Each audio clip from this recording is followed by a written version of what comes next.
بسم اللہ الرحمن الرحیم۔ ناظرین، ہم میں سے کچھ لوگ جب ان کا کوئی نقصان ہو جاتا ہے، ان کی کوئی چیز گم ہو جاتی ہے، کوئی بیماری آ جاتی ہے یا کبھی کوئی مشکل درپیش آ جاتی ہے تو لوگ اللہ تعالیٰ کی ذات پر یقین کرنا چھوڑ دیتے ہیں، اور بعض اوقات تو اپنے رب کے بارے میں ایسے ایسے جملے اور ایسے ایسے کلمات کہنے لگ جاتے ہیں کہ جو ایک بندہ مومن کو زیب نہیں دیتے۔ بعض اوقات کچھ مصیبتیں، کچھ مشکلات اس وجہ سے بھی ہم پر آتی ہیں کہ ہمیں آزمایا جا رہا ہوتا ہے، اور قرآن مجید میں سورہ بقرہ میں اللہ رب العزت واضح طور پر اس بات کا اعلان فرما رہے ہیں۔ قرآن مجید کی آیت کا ترجمہ ہے، اللہ تعالیٰ فرماتے ہیں کہ اور ہم تمہیں ضرور کچھ خوف، بھوک، مال، جان اور پھلوں کے نقصان سے آزمائیں گے، اور صبر کرنے والوں کو اللہ تعالیٰ نے فرمایا کہ خوشخبری دے دیجیے۔ اب یہی وہ بنیادی چیزیں ہیں جن میں سے اگر کوئی چیز ضائع ہو جائے، ہمیں وہ چیز میسر نہ آئے، تو ہم اپنے رب کے بارے میں ایسے ایسے کلمے بولنے شروع کر دیتے ہیں کہ جو ہمیں بولنے کی ہرگز ضرورت نہیں ہونی چاہیے، کیونکہ جو بندہ مومن ہے وہ اپنے رب کو ہر لمحے میں اپنے رب کو یاد رکھتا ہے۔ اب یہ جو بنیادی چیزیں ہیں جس میں اللہ رب العزت نے فرمایا کہ خوف کس چیز کا، بھوک کا، مال کا، جان کا اور پھلوں کے نقصان کا، یعنی جو لوگ کسان ہوتے ہیں ان کی جو فصلیں ہوتی ہیں ان کے نقصان ہونے کا جو ڈر ہوتا ہے ہمیں، یہ بنیادی وہ چیزیں ہیں کہ جس میں سے کسی ایک کو بھی اگر کسی کو نقصان پہنچ جائے تو لوگ اپنے رب کے بارے میں شکوہ گناہ ہوتے ہیں، اپنے رب سے شکایتیں کرنا شروع کر دیتے ہیں، اور بعض اوقات تو یہ سمجھتے ہیں کہ شاید ہمارا رب ہم سے ناراض ہے۔ تو رب کی ناراضگی ان اعمال سے ظاہر نہیں ہوتی، بعض اوقات یہ چیزیں اس وجہ سے بھی ہو رہی ہوتی ہیں کہ اللہ تعالیٰ ہمیں آزما رہا ہوتا ہے، اور دوسری ایک وجہ یہ ہوتی ہے کہ جب انسان کو ان چیزوں کی کمی واقع ہوتی ہے یا کوئی چیز انسان سے چھن جاتی ہے یا انسان کا کسی بھی حوالے سے کوئی نقصان ہو جاتا ہے، تو دوسری اس کی وجہ یہ ہوتی ہے کہ اللہ تعالیٰ اس چیز کے بدلے میں انسان کے گناہ معاف فرما رہا ہوتا ہے۔ حدیث مبارکہ ہے، رسول اللہ صلی اللہ علیہ وسلم نے ارشاد فرمایا کہ مسلمان کو جو بھی تکلیف، بیماری، غم یا پریشانی پہنچتی ہے، حتیٰ کہ اگر کسی مسلمان کو کانٹا بھی چبھتا ہے تو اس کے بدلے بھی اللہ رب العزت اس کے گناہ معاف فرما دیتے ہیں۔ تو پہلی بات تو یہ ہے کہ جب کسی کو مشکل درپیش آتی ہے، کوئی تکلیف، کوئی بیماری یا کوئی اپنا اسے بچھڑ جاتا ہے، تو اس کا ہرگز یہ مطلب نہیں ہے کہ اللہ اس سے ناراض ہے۔ اس کی پہلی وجہ یہ ہو سکتی ہے کہ اللہ تعالیٰ انسان کو آزما رہا ہے، اور دوسری وجہ اس کی یہ ہو سکتی ہے کہ اللہ رب العزت اس غم کے بدلے میں، اس تکلیف کے بدلے میں، اس پریشانی اور نقصان کے بدلے میں اللہ رب العزت اس کے گناہ معاف فرما رہا ہوتا ہے۔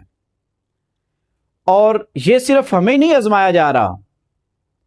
ہمیں ہی ان مشکلات میں مبتلا نہیں کیا جا رہا، سب سے زیادہ اس کائنات کے اندر اگر کسی کو آزمایا گیا ہے یا کسی کو تکلیف دی گئی ہے تو وہ انبیاء علیہم السلام ہیں۔ آپ کسی بھی نبی کی زندگی اٹھا کر دیکھ لیں،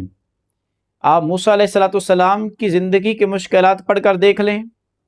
آپ سیدنا ابراہیم علیہ السلام کی زندگی کے مشکلات اٹھا کر دیکھ لیں، ان سے پہلے کے جو انبیاء ہیں، ان کے بعد کے جو انبیاء ہیں، ان میں سے کسی بھی نبی کی آپ حیات مبارکہ اٹھا کر دیکھیں، آپ پڑھ کر دیکھیں، آپ دنگ رہ جائیں گے، اور آپ اللہ رب العزت کے کرم پر، اس کی رحمتوں پر آشش کر اٹھیں گے کہ ہماری مشکلات تو ان کے مقابلے میں کچھ بھی نہیں ہیں۔ حدیث مبارکہ ہے، نبی علیہ السلام نے ارشاد فرمایا کہ لوگوں میں سب سے زیادہ سختیاں انبیاء علیہ السلام پر آئی ہیں، یعنی سب سے زیادہ جن لوگوں کو مشکلات اس کائنات کے اندر آئی ہیں تو اللہ کے حبیب صلی اللہ علیہ وسلم ارشاد فرما رہے ہیں کہ وہ انبیاء کو آئی ہیں۔ اور دوسرے نمبر پر آپ نے فرمایا کہ انبیاء کے بعد جن لوگوں کو مشکلات کا سامنا کرنا پڑتا ہے، نبی علیہ السلام نے ارشاد فرمایا کہ وہ نیک لوگ ہیں، ان کو اللہ رب العزت آزماتا ہے اور ان پر اللہ تعالیٰ مشکلات ڈالتا ہے تاکہ اللہ تعالیٰ ان کے صبر اور ان کی استقامت کو جان لے۔ بعض اوقات ہمیں اس وجہ سے بھی مشکلات آتی ہیں کہ اللہ تعالیٰ ہمارے صبر کو اور ہماری استقامت کو اور ہمارے ایمان کا اللہ رب العزت جائزہ فرما رہے ہوتے ہیں۔ اور مومن کا رویہ اس میں کیا ہونا چاہیے؟ ایک شخص جس نے اللہ رب العزت کو مان لیا، اس کے حبیب صلی اللہ علیہ وسلم کو مان لیا، اس کا عقیدہ پھر یہ نہیں ہونا چاہیے کہ اس کو کوئی مشکل پہنچے، اس کو کوئی تکلیف پہنچے تو وہ یہ کہہ دے کہ اس کی فلاں ریزن ہے، فلاں ریزن ہے، اور وہ خدا نخواستہ اپنے اللہ جس نے اس کو پیدا فرمایا ہے، جو خالق کے ارض و سماوات ہے، اس کے بارے میں وہ ایسے ایسے کلمات کہنے شروع کر دیں کہ جو اس کے ایمان کی نفی کا سبب بن جائیں، نعوذ باللہ من ذالک۔ تو ہرگز ایسا نہیں کرنا چاہیے۔ مومنین کے بارے میں تو اللہ نے فرمایا کہ ان اللہ مع الصابرین، کہ بے شک اللہ صبر کرنے والوں کے ساتھ ہے۔ تو جب بھی ہمیں کوئی مشکل پیش آئے، کوئی پریشانی ہو، کوئی غم ہو، کوئی اپنا دنیا سے بچھڑ جائے، دنیا سے چلا جائے، جتنی بھی سخت مشکل آ جائے، بندہ مومن کو یہ چاہیے کہ وہ ہر لمحے اپنے رب کا شکر ادا کرے، اپنے رب کے سامنے سر بسجود ہو جائے، توبہ کرے، استغفار کرے، اور جس حال میں بھی ہو اپنے رب کا شکر ادا کرتا رہے۔ امید ہے کہ آپ ان باتوں پر ضرور عمل کریں گے، اور اگر آپ سمجھتے ہیں کہ ہماری باتیں اچھی ہیں اور اس سے ہمیں فائدہ ہو سکتا ہے، آپ ہمارے لیے دعا کریں، ہم آپ کے لیے دعا کرتے ہیں، اور یہ کوشش کریں کہ اس نیکی کے پیغام کو زیادہ سے زیادہ لوگوں تک پہنچائیں، تاکہ بجائے اس کے کہ ہم لوگوں کو برائی کی طرف لے کر آئیں، ہمارے ذمے ایک چھوٹی سی کوشش ہے کہ نبی علیہ الصلوۃ والسلام نے فرمایا بلغ عنی ولو آیا، کہ اگر تمہیں میری طرف سے ایک آیت بھی پہنچے، ایک پیغام بھی پہنچے، ایک میسج بھی پہنچے، تو اس کو آگے فارورڈ کر دو، اسے آگے لوگوں تک پھیلا دو، تاکہ یہ جو امت ہے، اس امت نے، یہ آخری امت ہے، اور اس کا کام یہ ہے کہ یہ رسول اللہ صلی اللہ علیہ وسلم کی جو تعلیمات ہیں،